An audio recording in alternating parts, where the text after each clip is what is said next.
Greetings, family, friends, and survivors.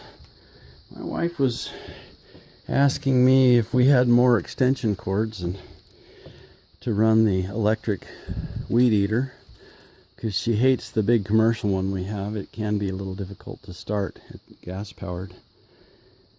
So we use that for the heavy duty stuff. She just wants to trim around, the house and knock the grass down.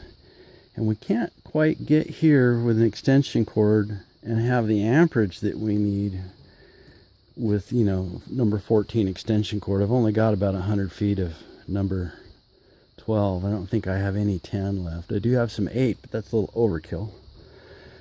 So she asked me what we could do, and we were also talking about getting an inverter in here. Reason why we have this little inverter that runs the lights, it's like 3/4 of a watt self consumption. So that's not much, but you can't run more than about 75 watts full time with it. Well, we have 210 watts of solar on this thing. So what could we do? I have this deep cycle RV battery, and I have one of these old school inverters. It's pure sine wave. And what you have is, see, there's a brush holder there, and there's jumper wires that go around.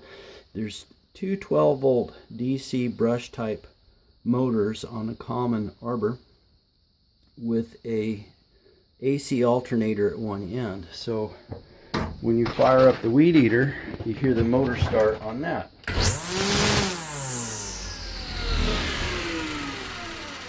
As soon as you take the power away, it turns off. So it's got a sense wire in it, so as soon as it senses some current, it starts. And I checked that, and it's like half a watt. So let's see what happens to the current here. Get that to adjust. It's the light.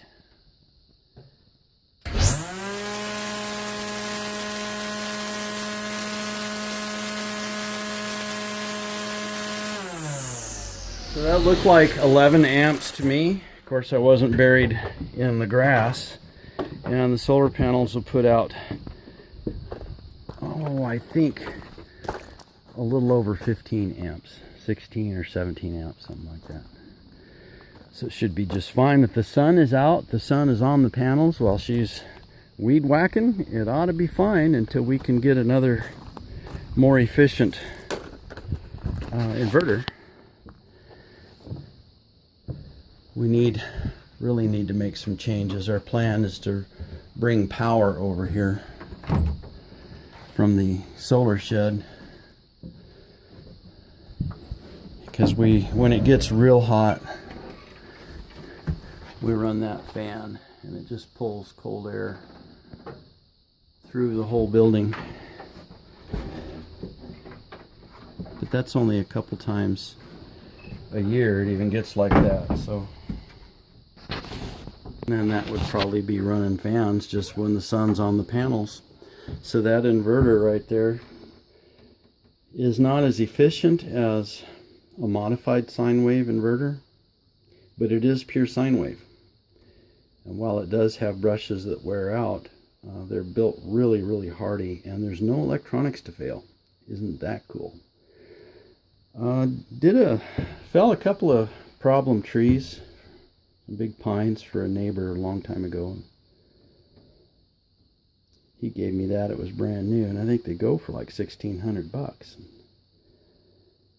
But they bought it as part of their preps 20 years ago and never used it, so it's been sitting on a shelf. It's a backup to a backup to a backup.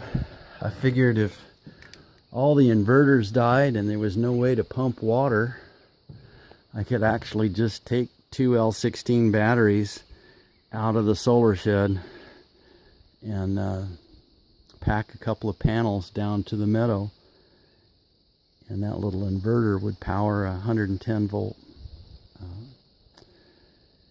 It'll handle a 1 horsepower pump, And so if we had to, we could split the batteries off and take them down there. If my inverter died and we still needed water, I guess that's what we do. So I've hung on to it for that reason, sitting on a shelf with all the parts to use it if we're in a long-term grid down and I can't get my inverter repaired or whatever. And,